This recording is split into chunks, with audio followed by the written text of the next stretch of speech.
So the fortunate thing was I had a rich dad, and I learned about money early. And so I keep asking people, what does school teach you about money? Nothing. That's why so many guys aren't rich. But my poor dad was a PhD in education. He had no money at all. And I didn't want to follow in his footsteps. So I started off with rich dad, poor dad. And my rich dad was the one teaching me how to be successful. I wanted to be an entrepreneur, but rich dad said to me, he says, you got to learn how to sell. Now my poor dad thought salesmen were scum. So I had that going in my head. So my rich dad says, learn to sell. I can hear my poor dad, salesmen are scum, they're crooks, they'll tell you they're liars. And that was in my head. So when I said to my rich dad, I said, but I don't want to sell. I went to work for Xerox because they had the best sales training. So I was flown from Hawaii to Leesburg, Virginia, and learned how to sell and all this. And I realized then is that sales equals income, but in all areas of life, you cannot sell, you cannot communicate, cannot market, toast. Need motivation? Watch a top 10 with Believe Nation.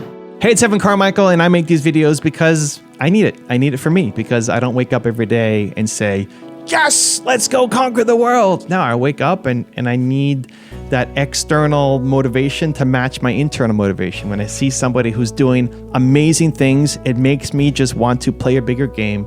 And so I hope that today's video makes you want to play a bigger game too, because your message matters, and let's get it out to the world. So today, let's learn from one of the best, Robert Kiyosaki, and my take on his top 10 rules of success. Enjoy. Rule number 2 is create opportunities. How can highly educated people be so stupid? How can highly educated people be so stupid? Well, there's many reasons. Is because they think they're better than us. They think they're above the law. They can do what they want. Like my poor dad with his PhD thought he was superior to all people, although he was flat broke. And my rich dad, who had no financial education, who Kim met, was one smart dude. So that's why I'm happy talking to Rich Dad's World and all this, because what happens in a market crash, the really smart people get really rich. In a crash, the really smart, the financially astute. The reason we have Rich Dad's World, the reason we have the cash flow games, the reason we write our books, it's this time for really smart people, financially prepared people to get very rich. A bull market and a bubble market really is what it is, makes stupid people look smart. Yep. But a crash makes them look stupid, and they can't admit it. Yep. That's why Kramer and Abby Joseph Cohen and Yellen, they can't talk about what's really going on because they'd have to look stupid. Meanwhile, the people who go to Rich Dad's World have a chance, because when the market crashes, it's going to be, it's a possible depression. But the next depression may be the biggest opportunity you ever have or wipe you out. It's your choice. Rule number 3 is increase your cash flow. And that's one of the problems of young people today. They're going to school with teachers who don't know what they're talking about. I remember I went to military school, the academy in New York, and I asked my calculus teacher, I said, when will I ever use this calculus? He says, I don't know. I said, why do you teach it? Because I get paid. And today, my brain is still messed up, taking 3 years of calculus. I had no idea what I was studying, okay? So anyway, Tom has really helped me with these things like this, but Rich Dad, Poor Dad is about income, expense, assets, and liabilities. That's all it's about. And one more thing, the most important word for those of you who are in real business is a statement of cash flow. That's all it is. So very simply, Rich Dad, Poor Dad, the statement of cash flow says, assets put money in your pocket, liabilities take money from your pocket. That's all the book's about. And so the reason people are in trouble financially is they buy houses they think are assets, but it's really taking money from your pocket, whereas I buy a piece of rental property and put money in my pocket. That's the difference. The word asset is a noun. A house is a noun. But you don't know if it's an asset or liability until you apply the verb, which is cash flow. So I can have a rental property and it's producing income one day, but it goes vacant and now it shifts into a liability the next day. And that's what happened to many people in 2008. They got hammered because their tenants moved out or they lost their jobs or whatever it is. So basically, all Rich Dad was produced 1997, 21 years ago. And it's very simply about what they should teach kids about money. That's all it's about. Rule number 4 is leverage debt. Numerous people my age actually think debt is horrible. And you just showed us a perfect example of cash flow and how debt can generate income. And many entrepreneurs use this formula to make money on a day-to-day basis. So what most people do is they have student loan debt, SL, and that debt is going out this way. It doesn't put any money in your pocket. You can say, well, I have a job. Well, that's still you working for it. So I don't work for any of this money here. I do this job once, set the deal up.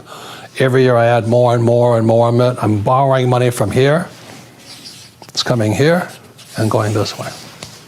So the debt is putting money in my pocket, and bad debt is taking money from my pocket. So the problem is, if you're going to use debt, you've got to be much smarter than this person here. You've got to be very, very smart. That's why I took real estate classes when I was 25, and I've never stopped taking real estate classes. Because you buy a piece of real estate and you make a mistake, this turns into a liability. If I get the renter leaves the place, this goes here that fast, and the cash flows that way. Okay, it's going out of my pocket. So it has nothing to do with real estate. It has nothing to do with a car. Nothing to do with student loan. It has to do with these two words here. So good debt, again, is debt when I borrow for this and it puts money in my pocket. If I had a car and I borrowed money from it and somebody rented for me as an Uber driver or something and it put money in my pocket, it would be an asset. Also, to make sure you're actually taking action after watching this video, I've designed a special free worksheet just for this video. The worksheet will highlight all of the lessons learned in this video, as well as pull out our 3 favorite learnings and quotes that will inspire you to actually do something. The worksheet will also give you space to write down what your key takeaways are and your specific plan of action to make sure you're getting results. If you want the worksheet designed specifically for this video, absolutely for free, there's a link in the description below. Go click on it and start building the momentum in your life and your business. I'll see you there. Rule number 5 is think strategically. The other thing we're investing in besides oil, because Kim and I have no stocks or bonds, no ETFs, no funds, except things that we started, because we're entrepreneurs and we're venture capitalists is what we are. And so the other thing we invested in is Wagyu cattle food. And I go, why Wagyu? Because it's a brand. And the rich will always have money. The poor and middle class will have to eat ground turkey or fake beef. Do you know what I mean? So Kim and I invested in Wagyu cattle. We actually bought the calves and all that. And because that's food. And people have to eat. You may not like to eat beef. You can eat your fake beef or whatever, fake chicken. But the rich will always order a brand. So there's so many distinctions which education is supposed to give you that makes you smarter no matter what happens in the economy. And that's why we have Rich Dad's World, to get the basic information out there so you can either take control of your own finances or let some college-educated person from Stanford or MIT do it for you. Rule number 6 is serve others. First word I had to learn at the academy, mission. Mission is spiritual. What's your mission? And my mission has always been to serve people. Most people, all they give a f is making money and screwing people. That's called the Federal Reserve Bank, Wall Street, and all that. I want nothing to do with them. So I just don't play their game.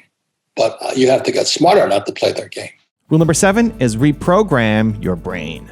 My wife, Kim, always, she says, you can be a lot of things in life. The most important thing to be is be kind. Wow. So I'm working on being kinder, smiling. I listen to Dennis Prager on how to be happy. Prager, yeah. The way you get happier is to make other people happy first. So it's kind of a therapy. It's a practice, you know what I mean? And then the other guy, the FBI negotiator, Chris something. But he says, smile. Yeah. Is that the guy who Smile. wrote Never Split the Difference? Yeah. Yeah, of course. Great guy. Yeah. He smiled with the eyes. So Smize today, is what it's called. Yeah. Well, today I'm reprogramming me because I have the biggest problem I know, biggest opportunity. So I just reprogram my brain to say, smile, make that person feel good first. Don't think about myself. Rule number 8 is get a coach. The reason there's Rich Dad World is my rich dad was my coach. I mean, he slapped me around the place, yelled at me, called me stupid. He was tough. But Rich Dad's World about it, not that they're mean, but people like me needed a coach. Yeah. And the other reason Kim and I created the cash flow board game is the way my rich dad taught me about money was playing Monopoly. And as Maria Montessori says, or the Montessori school system says, what the hand does, the mind remembers. So if you're just getting words, it goes in left ear, comes out right ear. And so you have the cash flow board game, you actually have to do something. So you have Rich Dad's World. I mean, I had a coach, Kim and I had a fantastic coach Frank Crary. The reason Kim and I now own partners in one of the biggest, richest gold mines in the world is because of Frank. We had great coaches. Rule number 9 is find great deals. What I've found, the biggest issue that we all have right now, and most of the people that we associate with, are deal flow. And tonight, my 32nd in Camelback, that Yep. apartment, it's an old age home going up. You know how I made my money on that one? How? Our friend Sal got it rezoned from 3 stories to 4. Yeah, change of use. That's called a change of use. That's in the book. Holy mackerel, we made so much money. It's shocking. But then the property in front of it, where Tarbell's and Tomaso's is, tonight I'm meeting with Mark Tarbell, and we want to take a run at that corner. But that's how you find a deal. Kenny's problem right now is finding deals because guys like me have so much money coming in from the last deal you gave us. I have to give it back to Kenny. I said, Kenny, I can't take this money. And his capital raising gets easy because there's so many guys like me, you've made so much money for, I'm trying to give it back to you, right? And rule number 10, the last one before some very special bonus clips, is start investing. I remember, Doug, when I was about 25 years old, silver was $50 an ounce. Today it's $35 an ounce, or approximately for a coin. And I'm going, why don't you buy more of it? People go, no, I'd rather have the US dollar. I'm going, holy mackerel. See, my opinion on the speculation side, I think silver is most, and by the way, we're not an investment company. Richard doesn't make recommendations. But right now I'm looking at silver and my teeth are getting soft, going, holy mackerel. What an opportunity. But people rather hang on to the dollar. Last summer, I spent the 7 weeks training, teaching at Barrett Honors Program at Arizona State University. So I brought all my entrepreneurial friends. I brought my oil guy in, my water guys. I brought my cattle guys in. We invest in commodities. So I brought my real capitalists in there to teach them about how we trade something outside of paper. And I'm so hardcore. I'm said, if you can print it, I don't want it. That's how hardcore I am. When I was 9 years old, my rich dad taught me how to become rich by playing the game of Monopoly. And I didn't understand why I was playing this game of Monopoly. And one day, Rich Dad said to me, he says, there's many ways you can become rich. One of the best ones are found in this game, Monopoly, because games are some of the best teachers in the world, because all games engage 4 intelligences. Number 1 is your mind. Number 2 are your emotions, fear and anger and sadness. Number 3 is physical. How can you learn to walk if you don't fall down? And number 4 is spiritual intelligence. As Maria Montessori said, what the hand does, the mind remembers. If you're just starting out and you're right here, you may not have much money, may not have a job and all this, but that's really not an excuse because you can still start.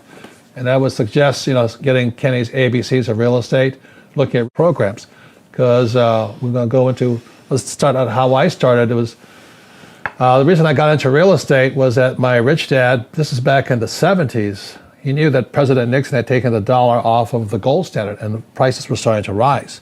And so Rich Dad said one thing, he says, don't save money, learn how to use debt. And so it's counterintuitive to what most people think, because most financial advisors say save money and get out of debt. And we're saying don't save money, get into debt. So it's a different process, you know, so that's really it. The reason I invest with Kenny is because we're into debt. You see, the beauty of real estate over stocks, there's margins and things like that with stocks, but with real estate, banks are really anxious to lend you money if you're good. If you're not good, they don't lend you money. So again, it goes back to when somebody says, I don't have money, it's because you don't have education. You know, stuff like this and this and this. You go, well, I don't have money, so I don't start. Well, you're not supposed to use your own money anyway. And that was my rich dad's lesson to me back in the 70s. He says, look, the dollar is no longer backed by gold. The dollar is now backed by debt, U.S. Treasuries. And he says, if you're going to be rich, you'd better understand how to use debt. Meanwhile, the other people, all the financial people, save, and put your money in the mutual funds. The older I get, the more I don't know. And crypto is taking over the world. And I was just on my phone to my gold and silver dealer. And I still own gold and silver, and I bought a lot of crypto. But it's a very important subject that we need to be aware of. And once again, the Rich Dad, we don't recommend anything, but we just do our best to give you the information so you can make your own decisions. And I still own quite a bit of Bitcoin and Ethereum. But I'm waiting for the price to come down before I buy more, take another position in both Bitcoin and Ethereum. I just want people to know that, to don't think, because I get promoted all the effing time. You got to get in on this one. Oh, you got to get in on that one. This one's going to go to the moon. You know, I'm an old man. I've heard this bullshit so many times over all these years in real estate, stocks, you know, and that's why we have the Rich Dad radio show. It's not to promote anything, but the idea of understanding what's good and what's bad about something. In my world, like I said, I see people, they chase shiny objects. And what a shiny object means is, you know, when you're fishing, you throw a lure out, and this little shiny object goes, and the fish comes and they jump in. That's what most people do. Bitcoin today is a shiny object. I'm not saying you can't make a lot of money in it, but most people are chasing shiny objects. They want to make money. They're not building an asset here. The reason they don't do it here, this is the highest risk. Now, this is what I know. The higher the risk, the more education it takes. For example, if I wanted to learn, and I flew, you know, if I wanted to just fly my little Cessna 172 around the place, not much risk in that. But when I had to go to Vietnam to fly, the risk went up. I had to study harder, become better, work harder at it. The reason most people stay in paper, 401ks, IRAs, and chasing shiny objects like Bitcoin is because they don't want to take the risk here. They're huge. You've got to study. That's why we have Rich Dad's education, Rich Dad's coaching. All of you guys are allowed to take courses and all this. If you come here, it takes no intelligence to be here.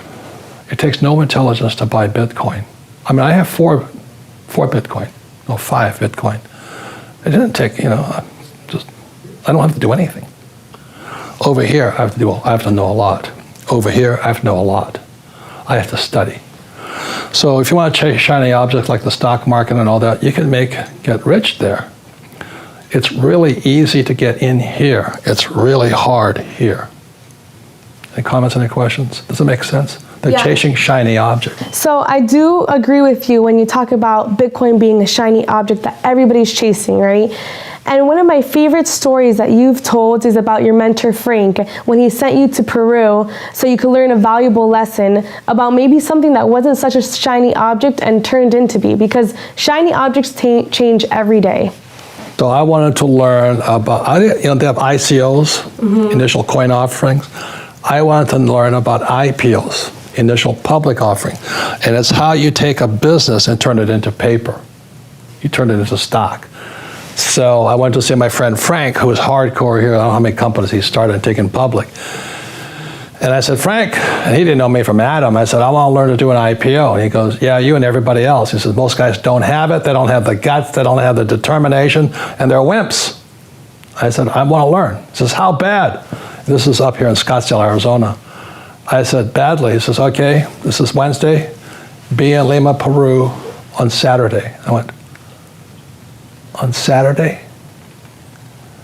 And we were shooting our video for the cash flow game, you know. He says, how bad do you want it? I said, badly. He says, you meet my president in Lima. Frank never traveled. You meet my president in Lima, and I'll find out how bad you want it. So that was Wednesday. Wednesday night, I was on a plane to Lima, Peru. I had to pay full boat. I paid my own way. Most employees can't stand that because they don't have any money. I flew into Lima, Peru. I went to look at 3 gold mines, and with Frank's president. It was an experience and an education I would never had if I didn't show up. It cost me probably $15,000 to $20,000 just for airfare on that thing. I get back on Tuesday to talk to Frank, and I said, Frank, there's nothing there. He says, I could have told you that. So why'd you send me? I want to find how badly you want to learn. Just most people don't have it. They want a job, they want job security, they want a paycheck, they want a 401k. And that's why they don't get to come here. That's why they don't get to come over here. Nothing right or wrong, you know. I don't ever want to be here. I knew when I was your age I wanted to come here, but the higher the risk, the higher the returns, but also the higher dedication, education, and study you have to go through. So today, and I'm making millions and millions. I make more in a day than many people make in a lifetime. But it was worth it. Did I lose? Sometimes, yes, but it was worth it. You go to school here, you take no risk. That's why my poor dad was poor. He didn't like to make mistakes. What do you want young people, young civilians today to understand? Maybe a lesson or an experience you've had serving our country from the Marine Corps that you wish young people could learn today?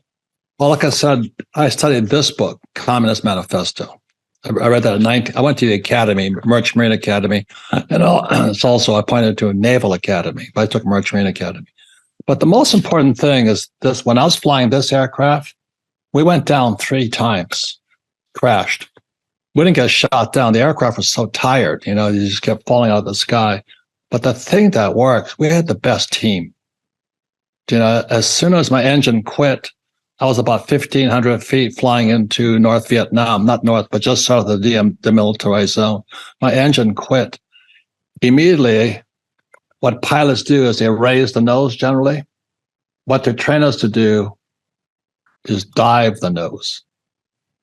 And so the moment I did that, I heard my crew members, they were jettisoning all the cans of ammunition, dropping the machine guns and dropping the rocket pods.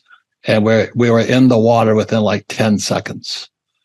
But it was the most powerful team, young guys too, 2 pilots, 1 crew chief, and 2 young Marine gunners. We were a team. So what's going to get you through probably the next 10 years is how tight your friends are, how tight your team is. You know, so that's why I count you as one of my assets, because you allow me to speak. And as you know, our freedom of speech is being taken away, as this guy demanded. So it's going to depend upon who your friends are, you know, are they smart, are they stupid, and things like this. So when things happen, you know, you got to have a team. My team at Rich Dad is ungodly. They are such a high performance team. Small, we're only 10 people, but we kick ass wherever we go. And thanks a lot to my wife. My wife did a great job. You know, I wouldn't be here without Kim. And we're a tight team. Kim and I getting divorced, unfortunately. But your team right now is crucial. So the final words, as Marines say to each other, Semper Fi. Semper Fi means forever faithful. The postmodernist communists, the Marxists in our academic system, they speak in these platitudes like equality, this, that, you know, and it's as non-specific as possible. But as a capitalist, I must speak in facts, figures, and the history. But they want to change history, the 1619 project or whatever that is. And the real fact is, America, and then, well, you got to pay taxes. Well, Marx said graduated income tax is essential for the spread of communism. And so my father, poor dad, he believed in paying taxes. My rich dad didn't. Again, the word is taxes. Mm-hmm. And so when you look at what Biden's doing right now, he just put in 87,000 IRS agents who are armed. The reason is they're going after you, small business. They're going after the small entrepreneur. They can't touch me, because I'm not that stupid to pay taxes, and I can do it legally. But that's why I make fun of my friends Peter Schiff and Mark Moss. They were living in Puerto Rico. I said, if you were a real estate guy, you wouldn't live in Puerto Rico. You could live anywhere you want, not pay taxes. My teacher was Dr. R. Buckminster Fuller, and he says, "I don't work for me. I work for everyone." And that was one of the biggest lessons I got from the military. From the military was very high spiritual intelligence. That's why your dad and I get along so well. Because when we went into combat, which is a horrible experience of good and bad people, enemy and friends, but when we climbed into our aircraft, there was a crew of 5. We became one. It is the best feeling, as horrible as it is, flying into combat, because we might not come back. But it was the highest feeling of all. It was spiritual. And I'm afraid it's not just millennials, it's human beings, Well, is this good? Is this bad? Is this the best Vuitton shirt? Can I get it at a better price? Or he's cute or she's cute, but is there somebody better? Right? Yeah, that's exactly what's going on. So you guys are stuck in your head. And I think you should get more into your spirit, saying, what can I do for my fellow human being? Yeah. What can I do for the environment? And I think the biggest secret of my success is I have we all have these. We all have some degree of physical things we do. Yeah. Emotionally, I'm a basket case a lot of the time, I get upset, I get angry, I get sad, I get my feelings hurt. And I'm always, this is good, this is bad, this is, you watch politics, it's all good and bad, it's a bunch of BS. But what keeps me going is this, and it's spiritual. Yeah. Is how can I serve others? How can I serve the planet? Be careful for those who are not paying attention. In other words, we're about to go into what's called the Wile E. Coyote moment.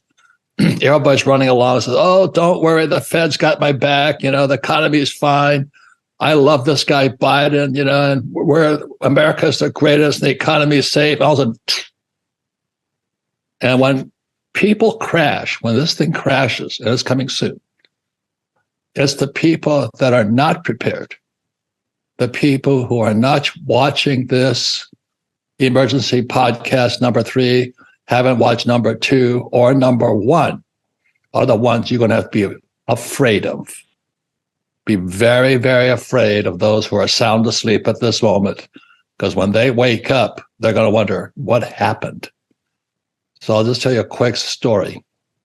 I went to flight school, to fly these things in Vietnam, and they wanted to prepare us for the worst.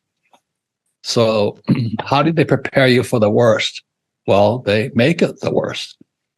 So what they did is they take us out into the Gulf of Mexico off of Pensacola Beach.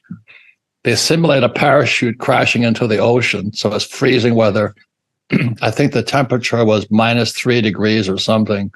We hang out the back, we drop into the water, we got to unhook. Then we paddle ashore, our little rubber ducks, there's like 7 of us in a group, and we go ashore into the swamps of Florida.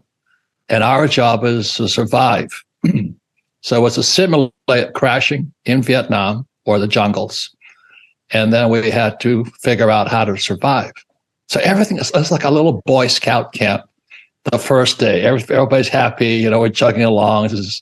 This is easy. Day 2 gets a little bit more serious. Then day 3, we're hungry. And this is what I'm talking about. It took us till day 3 to turn into animals. We went primal. I was ready to kill the guy next to me. We're starving to death. We're hungry. These guys are chasing us with guns, blanks, of course. but we're running. I'm eating palmetto. I mean, just ripping palms apart, trying to get a little piece of nourishment, starving to death. We finally shot a raccoon, and there were 7 men, 25-year-old men, and 1 little raccoon. And pretty soon we were growling. We were just like a bunch of wolves. And the side of me came out of me that terrified me. It's what happens when you go primal after day 3.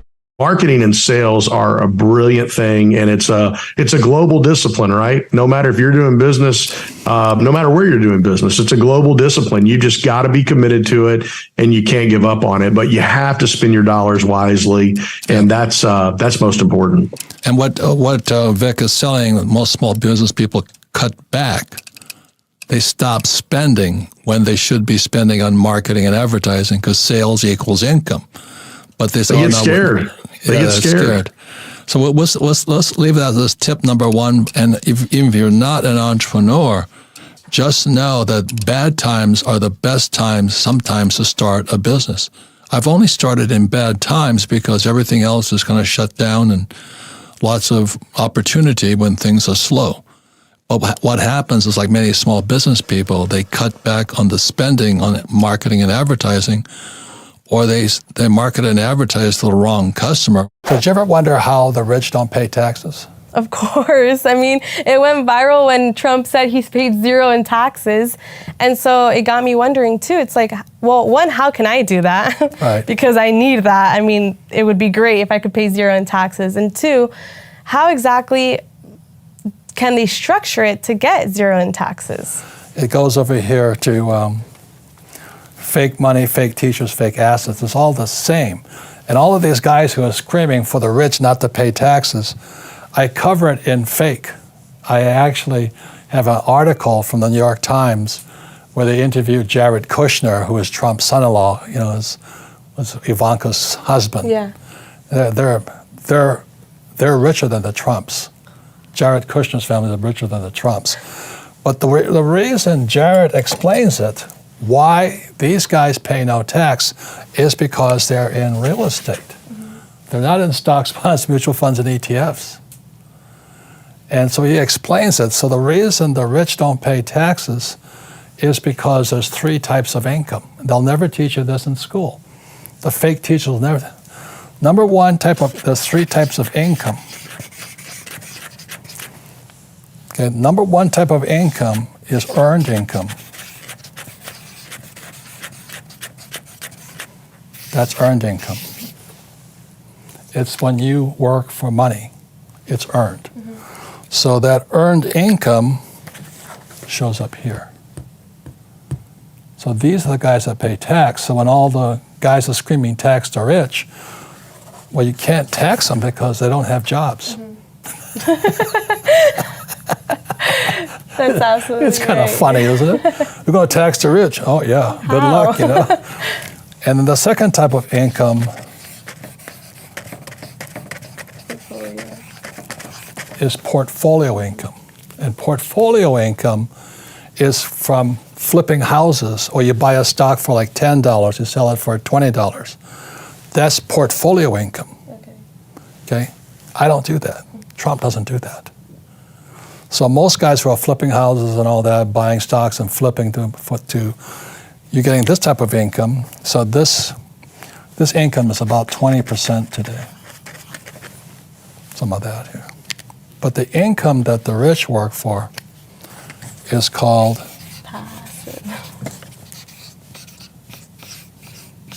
passive income. Passive income is also known as cash flow. That's the name of our game, cash flow. And that income is income that's flowing from here to here. It bypasses taxes. So I know it doesn't sound fair, and it isn't fair. I don't disagree with you. But what's not fair is our schools, which are part of the problem, will never explain that. And so because it's passive income, is it not taxed because I guess you guys are creating jobs and owning and providing houses? You're getting smarter there. It's not illegal because the tax laws are incentives to do what the government wants done. So the reason the Trumps, KIYOSAKI'S, and Kushners pay no taxes is we provide housing. Number 2, in the B column, we provide jobs, so we pay no taxes. And 3, it's a bad word, it's oil. When you drill for oil, you pay no taxes. But if you buy Chevron, you pay taxes, stocks. If you provide food, you pay no taxes. So if real financial education, which will never be taught in school because they're fake teachers. How do we generate cash flow, passive income, which is one of the tenets you preached in Rich Dad, Poor Dad, in today's high inflationary environment? Well, I'm still a real estate guy, but I've never been a flipper. Guys were buying a house for $10,000 and selling it for $20,000. I don't do that stuff. I buy income producing real estate. Like if you owned farmland and it's producing, let's say, alfalfa, that's an asset. I own cattle. I own Wagyu cattle because what I sell is the Wagyu bull's semen. There's cash flow. I should change that to semen flow. And what that's hanging behind me is, George Gammon. He always talks about the economy is hanging on this hot air balloon. And that little basket down there is us, just dangling from this balloon. And that balloon happened in, as most people know, in 2008, when Bernanke, who was awarded the Nobel Prize, can you imagine that, printed trillions of dollars to blow the economy into a bubble. And it was the everything bubble. Stocks and bonds went up, real estate went up, and he kept dropping interest rates. So the dollar became more valuable. But what happened this year, David, is that balloon's coming down. It's called what Andy Shepard calls the 3 times crash. Stocks, bonds, and mutual funds crash, real estate crashes, and cash is trash. It's going to start flowing, the US dollar, is going to start flowing back to the US because treasuries are going down. The difference is between what they're teaching in school and what we at Rich Dad teach. So this is the very big difference. Like I said, most school teachers are like my poor dad. And this was Rich Dad, Poor Dad. What you're seeing here is a financial statement. Rich Dad, Poor Dad is a book on accounting, the most boring subject on planet Earth. But book number 2 of Rich Dad was this one here.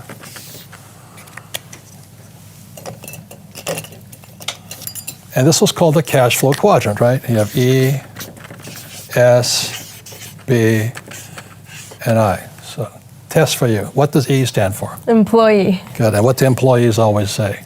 That they work for money. But they want job security, Exactly. paycheck, and pension. Yes. Okay. What does S stand for? Self-employed. They're small business owners. Yes. Doctors, lawyers. They work for tips. They work for tips now. So they're self-employed. And B stands for what? Big business owners. So 500 employees or more. Yeah. And I stands for what? The investor. Investor. It's more than just investor, it's insider. You see, this is like Shark Tank on the TV shows.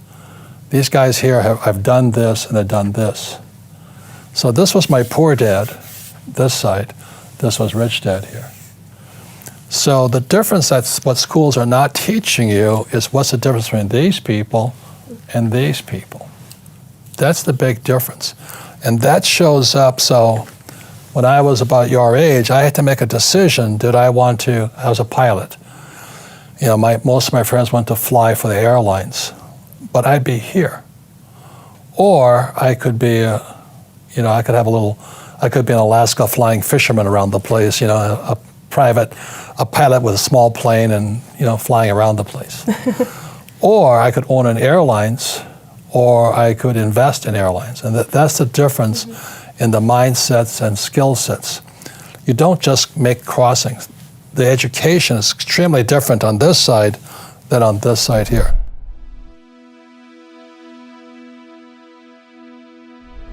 Because you made it this far in a video, I want to celebrate you. Most people start and don't finish. Most people never actually follow through. Most people say they want something, but they don't ever do the work to actually get it. But you are different. You are special. Believe Nation, you made it here all the way to the end, and I love you. So as a special celebration, if you put a hashtag believe down in the comments below on this video, I will showcase you and celebrate you somewhere on the screen in a future video because you are awesome. For 10 more amazing rules from Grant Cardone, check the video right there next to me. I think you'll love it. Continue to believe, and I'll see you there. If you overthink, let's say I'm 1000x right now, and you're not prepared for that type of wealth or pressure or experience or opportunity, then is that too big, too fast? You should still think bigger because you're not going to know thinking small.